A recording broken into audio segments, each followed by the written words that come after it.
안녕하세요. 엔지니어스 초이스입니다. 이번 시간에는 RFHIC의 재무 상태를 보겠습니다. 이제 별도 재무 상태표를 확인해 보겠습니다. 먼저 자산 항목 중에 이 유동자산을 보면은 단기 기타 금융자산이 가장 높은 비율을 차지하고 있습니다.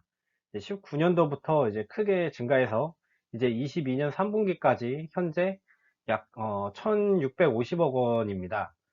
단기 기타 금융자산 구성 요소를 자세히 살펴보면 다음과 같습니다. 단기 기타 금융자산 중 단기 손익 공정가치 측정 금융자산은 수익증권, 즉 주식을 의미합니다. RFHIC가 보유하고 있는 이제 계열사들의 주식이 포함된 금액인데 이게 이제 총 한 1200억 정도 됩니다. 상각 후원가 측정 금융자산은 정기예금 같은 거를 의미하는데 약 이제 400억 규모입니다. 비유동자산 중에는 이제 유형자산이 600억 정도로 이제 비중이 가장 높습니다. 유형자산은 이제 토지, 건물, 기계장치 등 영업 및 생산 활동을 위한 시설들을 포함하는데 이제 회사가 커지는 만큼 이제 매년 꾸준히 증가하는 모습을 볼 수 있습니다. 부채를 확인해 보겠습니다. 부채 중에 유동부채를 보면은 2022년 3분기까지 이제 이 매입채무 및 기타 유동부채, 그리고 유동계약부채, 그리고 단기 차입금이 각각 한 140억 정도 됩니다. 이 각각의 항목에 대해서 구체적인 금액을 파악해 보도록 하겠습니다. 매입 채무 및 기타 채무 부분은 매입 채무가 이제 한 86억 원 정도, 미지급금이 이제 54억 원, 미지급 비용이 한 6억 원 가량 정도 됩니다. 이제 매입 채무는 이제 주된 영업 활동에서 발생한 채무를 말하는데 제품을 생산하기 위한 이제 원재료 등 외상 매입금을 의미합니다. 이제 미지급금은 주된 영업 활동 이외의 거래로 인해서 확정된 채무인데 주로 기계, 건물, 공기구, 그리고 비품 등을 구입하기 위한 자금입니다.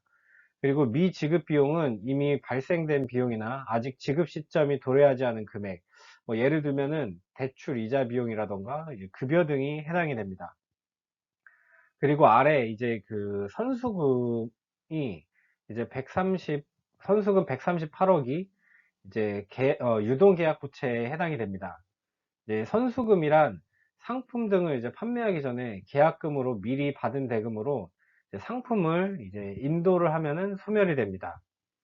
마지막으로 이제 단기 차입금은 이제 산업은행이나 이제 국민은행에서 빌린 2% 저금리로 빌린 한 137억 원이 있습니다.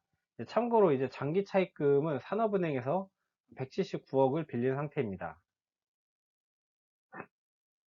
비유동 부채를 보게 되면은 이제 전 페이지에서 봤던 장기 차입금 179억 원과 전환사채 246억 원, 신주 인수권부 사채 265억 원이 있습니다. 전환사채, 신주 인수권부 사채에 대해서 알아보겠습니다. 전환사채는 발행회사의 주입을 매입할 수 있는 권리가 부여된 이제 사채를 의미합니다. 보통 이제 회사채하고 똑같지만은 투자자가 원할 때 주식 전환권을 발동해서 채권을 계약된 가격의 주식으로 바꿀 수 있습니다. 주가가 상승하면 그에 따른 차익을 볼 수 있는 구조입니다. 그리고 신주 인수권부 사채는 발행 후 일정 기간이 지나면 특정한 가격으로 발행 주식을 살 수 있는 자격을 주는 동시에 만기까지 채권의 이자와 원금도 받을 수 있는 상품입니다. 이제 마찬가지로 주가가 상승하면 그에 따른 차익을 볼 수 있는 구조입니다. 전환사채 내용을 보면은 2020년 이제 7월에 약 300억 규모로 이제 이 사모투자사 등에 발행을 했습니다. 특이한 사항은 이 이자율이 이제 0%입니다. 만기일 24년 8월 3일이 지날 때까지 사채를 이제 주식으로 전환하지 않으면은 투자자들은 이제 원금 300억 원만 돌려받는 조건입니다. 투자자들은 이제 이자 수익보다 주가 상승에 베팅해서 사채를 매입했다 볼 수 있습니다. 이 당시 계약된 전환가액이 이제 38,214억 4원이었는데 이를 전체 사채 금액 300억으로 나누면은 전환에 따라 발행할 주식수 이제 한 8만 주 정도가 나옵니다. 이는 전체 주식 대비 지금 3.19%의 비율입니다. 현재까지 이 전환사채 300억 중에 이제 12억 5천만 원만 이제 주식으로 전환이 돼서 잔액이 282억 원 가량 남아 있습니다. 그리고 RFHIC 이제 주가가 많이 하락해서 이제 전환가액을 이제 36,000원으로 1차 조정이 됐고, 이후에 이제 유상증자로 인해서 29,800원으로 2차 조정이 됐습니다. 아직 남아있는 전환사채 금액 이제 282억 원을 이제 현재 전환가액 29,800원으로 나눠주면은 이제 전환 가능 주식수가 한 95만 주 정도 나옵니다. 이 수량은 전체 상장수 대비 약 3.5% 수준으로 적지 않은 수량입니다.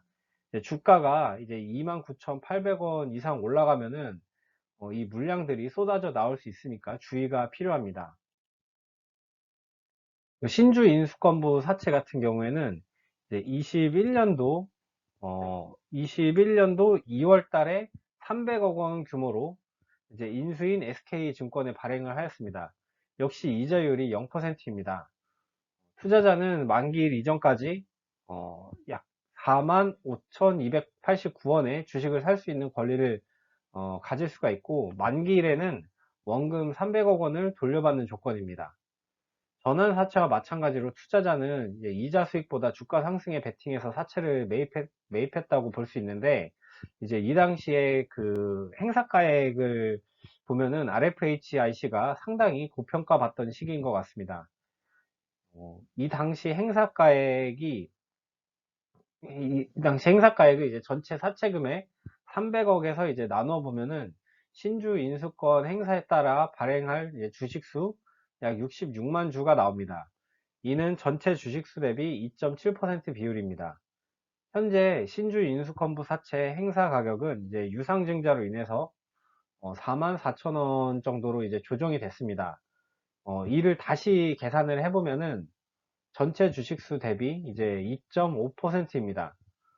행사 기간을 보면은 22년 2월부터였는데, 이때 이후로 주가가 44,000원을 넘긴 적이 없으니까 신주 인수권을 당연히 행사하지 않았을 것입니다.